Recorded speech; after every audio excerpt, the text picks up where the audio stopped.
Hello விவாஸ், திருப்பியும் கபாலிக்காக உங்களை திருப்பி சந்திப்பேன்னு நான் நினச்சி கூட பார்க்கல.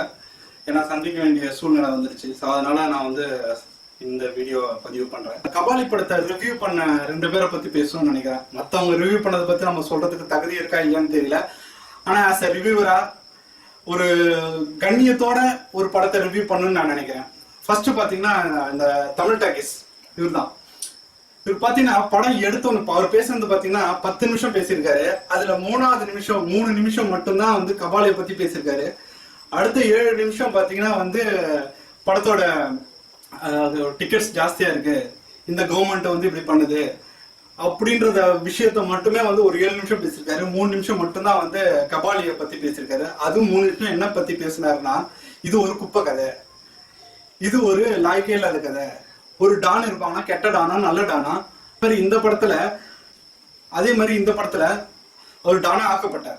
அவர் டான்னா ஸ்மக்லிங் பண்றவங்க, கொலை பண்றவங்க, அவங்களாம் தான் டான். ஆனா இவர் நல்ல விஷயத்துக்காக, அந்த கெட்டவங்க அழிக்கிறதுக்காக தான் இவர் அதை கையில் எடுக்கிறாரு. இது தெரியாம இந்த ஸ்டோரின்னு பாத்தீங்கன்னா, ஒரு ஃபர்ஸ்ட் எடுத்த உடனே அவர் ரிலீஸ் ஆகுறாரு, லைஃப்லாம் இறந்துட்டாங்க அப்படின்னு அவருக்கு ஏற்கனவே தெரியும். அதனால அமைதியா இருக்காரு. அப்புறம் பார்த்தா என்னென்ன செய்யணும், நம்ம வேலையை நம்ம விட்டுட்டு போன வேலையை திருப்பி ஸ்டார்ட் பண்ணுன்றதுக்காக ஃபர்ஸ்ட் எடுத்த உடனே ட்ரக்ஸ் ஸ்மக்லிங் பண்றவனை தான் ஃபர்ஸ்ட் போய் அடிக்கிறாரு. அதுக்கப்புறம் நம்மளோட வேலை என்ன, அதாவது ஒரு மீட்டிங் ஒன்று போடுறாங்க. அந்த மீட்டிங்ல பத்தி பாத்தீங்கன்னா ஃபர்ஸ்ட் மீட்டிங்கு எல்லாம் சாப்பிட்டுட்டு இருக்காங்க. அதுல ஒருத்தன் சொல்லுவான், டோனி இங்க பெரிய ஆள் ஆயிட்டான், அவனை அடிச்சுக்கவே முடியாது, 43 தான் இங்க நிலைச்சிருக்கோம், நம்ம அது மீறி நம்ம ஒன்றும் பண்ண முடியாது இந்த சூழ்நிலையில அப்படின்னு சொல்லும் போது, அவரை டார்கெட் பண்ணி ரஜினி ஒரு வசனம் பேசுவார். செம்ம ஸ்மார்ட்டா பேசுவார். அந்த வசனம் ரொம்ப ஹார்ஷா கூட இருக்காது.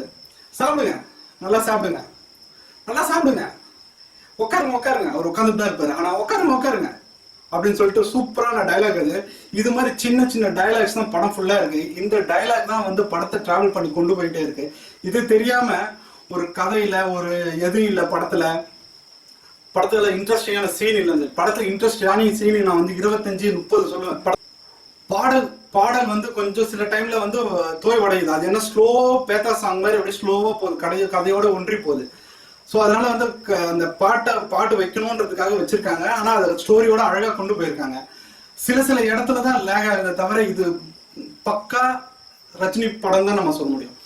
ஸோ இது தெரியாம தமிழ் டாக்கீஸ் அவர் அந்த ப்ளூ கலர் சட்டை போட்டவர் பாத்தீங்கன்னா கேவலமா எப்படி பேச முடியுமோ, ஒரு ஆர்டிஸ்ட், அவ்வளவு பெரிய ஆர்டிஸ்ட் அவரு, கேவலமா எவ்வளவு பேச முடியும் அவ்வளவு பேசியிருக்காரு. அவர் போய் யூஎஸ்ல போய் உட்காந்துக்கிட்டாரு. அவர்கிட்ட போய் நான் காசு கேட்க போறேன், 1000 ரூபாயில 120 ரூபா கழிச்சுட்டு மிச்ச காசை நான் கேட்க போறேன் அப்படின்ட்டு தேர்ட் ரேட் எப்படி ஒரு சீப்பான ஒரு மென்டாலிட்டியோட அவர் இந்த ரிவ்யூ பண்ணியிருக்காருன்னு இது மூலியமாவே தெரியும் உங்களுக்கு. அவருக்கு என்னோட கண்டனத்தை தெரிவிச்சுக்கிறேன். அடுத்தது பாத்தீங்கன்னா நம்ம பிரசாந்த் சார் ரிவ்யூ பண்றவரு, தமிழ் சினிமா ரிவ்யூ. இதுல ஃபர்ஸ்ட் அவர் சொன்னது பாத்தீங்கன்னா, இந்த படத்துல கதை இல்லை, கதை சரியில்லைன்னு தான் சொன்னாரு. இது ரஞ்சித்தை என்னமோ டார்கெட் பண்ணி அவர் இந்த ரிவ்யூ பண்ண மாதிரி எனக்கு ஃபீல் ஆச்சு. அதாவது 4வது நிமிஷத்துக்கு அப்புறம் பாத்தீங்கன்னா அவர் ஃபுல்லா பேசுனது ரஞ்சித்தை பத்தி தான். ரஞ்சித் ஜாதியை பத்தி பேசுறாரு. அவர் என்ன ஜாதியா இருக்கலாம், ஜாதியை இதுல கொண்டு வந்திருக்கிறாரு. ஜாதியை மறைமுகமா சொல்லி ரஜினி ஒரு பெரிய மாஸ் ஹீரோ வச்சு ஜாதி இதை வச்சு சொல்லியிருக்காரு அப்படின்னு சொல்லி ரொம்ப ஒரு சீப்பான ஒரு ரிவ்யூ பண்ணியிருக்காருன்னு நான் நினைக்கிறேன். ஏன்னா இந்த படம் ஒரு மலேசியன் கதையை சேர்ந்தது, மலேசியன் சப்ஜெக்ட். மலேசியால என்னோட ஃப்ரெண்ட் இருக்காரு. அவரே நான் டைரக்டா ஃபோன் பண்ணி கேட்டுட்டு தான் நான் இந்த அடுத்தது ரிவ்யூவே பண்ணேன். என்னன்னா அந்த மலேசியன் ஏரியால பாத்தீங்கன்னா இது மாதிரி தான் இருந்திருக்கு. ஆதி காலத்துல அவங்க இருக்காங்க, இது மாதிரி தான் இருந்திருக்கு. ஸ்மக்லிங்ல இருந்து ட்ரக்ஸ், பொண்ணுங்க எல்லாமே இந்த இன்சிடென்ட் அப்படியே நடந்திருக்கு. ஒரு இன்டர்வியூ கூட சொல்லியிருந்தாரு ரஞ்சித் அவர்கள். இதை நான் R&D பண்ணி ஏற்கனவே ஒரு வெங்கட் பிரபு கூட ஷூட்டிங் போயிருக்கும் போது மலேசியன் மக்களை சந்திச்சு அங்க நடக்கிற ஒரு சப்ஜெக்டை வச்சு ஒரு படம் பண்ணணும்னு சொல்லிட்டு டைரியில அப்பவே ஒரு 1 லைன் எழுதிட்டு தான் அதுக்கப்புறம் R&D பண்ணியிருக்கிறதா சொன்னாரு. ஸோ இதுக்காக அவர் ஸ்டோரியை மெனக்கெட்டு எடுத்திருக்காரு. ஸோ இதை அவர் சீப்பா அங்க இருக்கிற மலேசியன் தமிழர்களை பத்தி பேசும்போது அவர் இங்க இருக்கிற தமிழ்நாடுகளை கம்பேர் பண்ணி பண்றதுன்றது ரொம்ப அபத்தமானதுன்னு நான் நினைக்கிறேன். ஏன்னா நாங்க தமிழர்கள் இல்லையா, எங்களுக்குலாம் தமிழர்கள் இல்லையா, தமிழை எப்போ காலவாரி விட்டான் அப்படின்ற மாதிரிலாம் அவர் பேசியிருக்கிறது ரொம்ப அபத்தமானது. ஒரு சினிமா படத்தை படமா பார்க்காம ஒரு பர்சனல் லைஃப்ல அவர் கம்பேர் பண்ணி பேசுறது வந்து சரியில்லைன்னு நான் நினைக்கிறேன். அப்புறம் பாத்தீங்கன்னா ஒரு மேக்கப்பை பத்தி பேசினாரு. சங்கர் சார் இப்படி பண்ணியிருக்காரு, சங்கர் சார் கலரா பண்ணியிருக்காரு, சங்கர் வந்து ஒரு சின்ன இது கூட பண்ணி கரெக்ட், அவர் நல்லா தான் பண்ணியிருக்காரு. சிவாஜில சூப்பரா பண்ணியிருக்கிறாரு. அப்புறம் இந்த எந்திரில அழகா அவர் அழகா காமிச்சிருக்காரு, அதெல்லாம் ஓகே.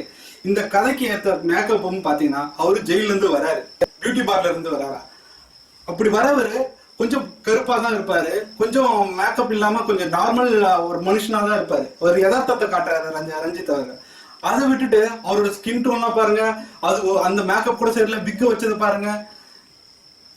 அதுக்கப்புறம் வயசான கேரக்டர்ல மட்டும் பிக் எப்படி ஃபிட் ஆச்சுன்னு நீங்க நினைக்கிறீங்க? யங் கேரக்டர்ல அப்படித்தான் ஹேர் ஸ்டைல் இருக்கணும்னு அவர் நினைச்சிருக்காரு, அதனால வச்சிருக்காங்க. இதை விட்டுட்டு அங்க விக்கு சரியில்லை, இங்க வந்து கலர் கம்மியா இருக்குது ரஜினிக்கு, இது கலர் கொஞ்சம் ஏத்திருக்கலாம், கலரை கொஞ்சம் குறைச்சிக்கலாம், சுருக்கம் வந்திருக்குது, இதெல்லாம் பேசுறது வந்து இது படம் கதை எப்படி இருக்கு, படத்தோட கதை எப்படி டிராவல் ஆகுது, ரஜினி எப்படி நடிச்சிருக்காரு, மற்ற ஆர்டிஸ்ட் எப்படி நடிச்சிருக்காங்க அப்படின்றத ரிவ்யூ பண்ணாம இவரு மேக்கப் இது சரியில்லை அது சரியில்லை அப்படின்னு சொல்லிட்டு இருக்கிறது வந்து ரொம்ப தேவையில்லாத ஒரு விஷயம் நான் நினைக்கிறேன் ரிவ்யூ பண்ணும்போது. அப்புறம் பாத்தீங்கன்னா கன் ஃபைட்டை பத்தி பேசினாரு ரஜினி சார். வந்து டொப்புன்னு எந்த டான் வந்து இந்த எதார்த்த சூழ்நிலை டொப்புன்னு போட்டு அவன் ரயில்வே ஸ்டேஷன்ல கழுத்தறுத்துட்டு போயிட்டு இருக்கிறான், சாதாரண மனுஷன்ல கழுத்தறுத்துட்டு போயிட்டு இருக்கான். அங்கங்க துப்பாக்கி சூடு நடக்குது. இப்ப பாத்தீங்கன்னா கலிபோர்னியால லாரி விட்டு ஏற்றி 45 பேரை சாவடிச்சாங்க. ஸ்கூல்ல பாத்தீங்கன்னா கன் ஷூட்ல பசங்களை சாவடிக்கிறாங்க. நேத்து கூட வந்து கலிபோர்னியால இது மாதிரி புளோரிடால கலிபோர்னியாலயா ஒரு ஷூட்டிங் இது நடந்தது, 19 பேரை இறந்து போயிட்டாங்க. ஸோ இது மாதிரி ஷூட்டிங் வந்து கண்டிப்பா நடக்கும். இது வந்து யதார்த்த சாதாரண ஒரு மனுஷனே அங்க யூஎஸ்ல எல்லாம் ஷூட் பண்ற போது ஒரு டான்ன்ற போது இன்னொரு கெட்டவங்களை வந்து ஷூட் பண்றதுல என்ன ஒரு பெரிய இதா எடுப்பது. இதெல்லாம் ஒரு இன்னும் டப்புன்னு சொல்றாரு, தோல் மேல கை கண்ணை போட்டு டப்புன்னு சுட்டுட்டு வர்றாரு. அந்த படத்துல அந்த ஒரு சீன் கிளைமேக்ஸ் சீன்ல தான் அவர் வந்து டப்புன்னு எல்லாரையும் சொல்றாரு. அதுக்கு முன்னாடி ஃபர்ஸ்ட் சீன்ல எல்லாம் வந்து பாத்தீங்கன்னா ஒரு கம்பியை வச்சு ஃபைட் பண்ணுவாரு, அவ்வளவுதானே தவிர மற்றபடி கண்ணை வச்சு ஷூட் பண்ணிட்டே போற சீன்லாம் கிடையாது. கிளைமேக்ஸ்ல தான் வந்து எல்லாம் நிறைய டான்ஸ் நிறைய அடியாட்கள் இருப்பாங்க, அவங்க எல்லாம் ஷூட் பண்ணுன்றதுக்காக ஷூட் பண்ணுவாரு. ஏன்னா இவரை டார்கெட் பண்ணி சுட பார்ப்பாங்க, அதனால இவர் வந்து 2 கன் எடுத்து ஷூட் பண்ணுவாரு. அந்த சீன் பக்கா சூப்பரா இருக்கும், அழகா எடுத்திருப்பாங்க அந்த சீனை. இதை வந்து டப்புன்னு சொல்றாருன்றதுலாம் வந்து எந்திரில கூட தான் மிஷின் கன் எவ்வளவு வச்சு கிடு சொல்றாரு. இதெல்லாம் யதார்த்தத்துல நடக்குமா? என்ன பேசுறீங்க நீங்க? அதுக்கப்புறம் அவர் பாத்தீங்கன்னா வந்து ஒரு ரஞ்சித் வந்து ஒரு ஜாதிய ரீதியான இதுவை வந்து இந்த கதையில திணிச்சிருக்காரு, ரஜினியை வச்சு திணிச்சிருக்காரு. அப்படி ஏற்கனவே நான் சொன்ன மாதிரி அப்படி திணிச்சிருக்காருன்றத பத்தி பேசிட்டு இருந்தாரு. இதுல வந்து ஜாதி எங்க இருந்து வந்துச்சுன்னு தெரியல. ஏன்னா இது முழுக்க ஒரு தமிழர்கள் மலேசியால எப்படி கஷ்டப்படுறாங்க அதை பேஸ் பண்ணி படம் எடுத்துட்டு இருக்காரு. இதுல வந்து அவர் ஒரு சமூகத்துக்கு சார்ந்ததா வந்து இந்த ரஜினியை வச்சு திணிச்சு ஒரு கதை பண்ணியிருக்காரு. இது வந்து ஒரு மாஸ் ஹீரோ வச்சு இது பண்ணணும்னு அவசியமே இல்லை, ஏன் இப்படி பண்ணாருன்னு. அதாவது பாத்தீங்கன்னா யதார்த்தமான சினிமால நம்ம முள்ளு மலர்லாம் பாத்தீங்கன்னா அவர் ஒரு சாதாரண ஆளு, அந்த கேரக்டர் தான் வந்துருப்பாரு. மகேந்திரன் சார் அழகா எடுத்திருப்பாரு. காலையில பாத்தீங்கன்னா சாதாரண மலர் தான். அதுல பாத்தீங்கன்னா இந்த மாதிரி பஞ்ச் டைலாக்லாம் கிடையாது, ஆக்ஷன் சீன்ஸ் கிடையாது. முள்ளு மலரும், காளி, ஜானி, இது மாதிரி ஏகப்பட்ட படங்கள் சொல்லிட்டே போனோம். அப்ப நடிச்ச படங்கள்லாம் அவர் ஏற்கனவே சொல்லிட்டார் ரஞ்சித், நான் அந்த காலத்து முள்ளு மலரும் ரஜினியை தான் நான் ரிப்பீட் பண்ணி ஒரு அழகான ஒரு சப்ஜெக்டை நான் கொடுக்கலான்றதா என்ன பண்ண சொன்னாங்க, நான் பண்ணியிருக்கேன் அப்படின்றத கிளீனா தெளிவா சொல்லியிருக்காரு. இதுக்கு மேல உங்களுக்கு என்ன வேணும்? ரஜினியை ஒரு வித்தியாசமா காட்டும் போது அதை ரசிக்கணும். அதை விட்டு ரஜினியை போய் இப்படி காட்டிட்டாங்களே. அதாவது அட்வர்டைஸ்மெண்ட் பண்ணது என்னமோ ஜாஸ்தி தான், அதை நான் ஒத்துக்கிறேன். அட்வர்டைஸ்மெண்ட் ஏகப்பட்ட அட்வர்டைஸ்மெண்ட், இது வரலும் இல்லாத அளவுக்கான அட்வர்டைஸ்மெண்ட் இந்த படத்தை கொடுத்துருக்காங்க. ப்ரொமோஷன் ஜாஸ்தி, ஃபிளைட்ல ஓட்டுறாங்க, நிஜமாலுமே பிரசாந்த் சொன்ன மாதிரி ராக்கெட்ல விடுவாங்க, அது மாதிரி கூட பண்ணியிருப்பாங்க. அது ஒரு தப்பான விஷயம் தான். ஆனா இன்னைக்கு விடுவாங்க. கதையில வரும்போது நீங்க ஒரு ரிவ்யூவரா தான் பார்க்கணும். வெளியில என்ன நடந்துச்சு, அவங்க இவ்வளவு ப்ரொமோஷன் பண்ணியிருக்காங்க, இது வந்து காசு 2000 ரூபாய் வாங்குறாங்க, 3000 ரூபாய் வாங்குறாங்க, இதை வச்சுட்டு நீங்க ஒரு ரிவ்யூ பண்ணீங்கன்னா அது ப்ராப்பரான ரிவ்யூவாவே இருக்காது. அதை ஃபர்ஸ்ட் தெரிஞ்சுக்கோங்க.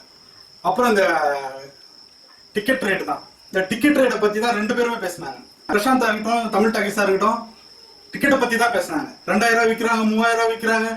டிக்கெட்டுக்கும் திரை விமர்சனத்துக்கும் என்ன சம்பந்தம்?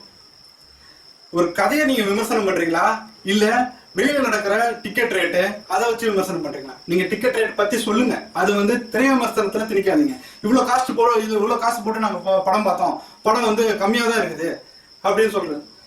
என்னமோ நான் வந்து 1 கிலோ சக்கரை வாங்கினேன், அதுல 50 கிராம் கம்மியா இருக்குது அப்படின்ற மாதிரி இருக்குது. இது வந்து ஒரு படத்தை படமா விமர்சனம் பண்றதுதான் வந்து ஒரு ரிவ்யூவரோட கடமை.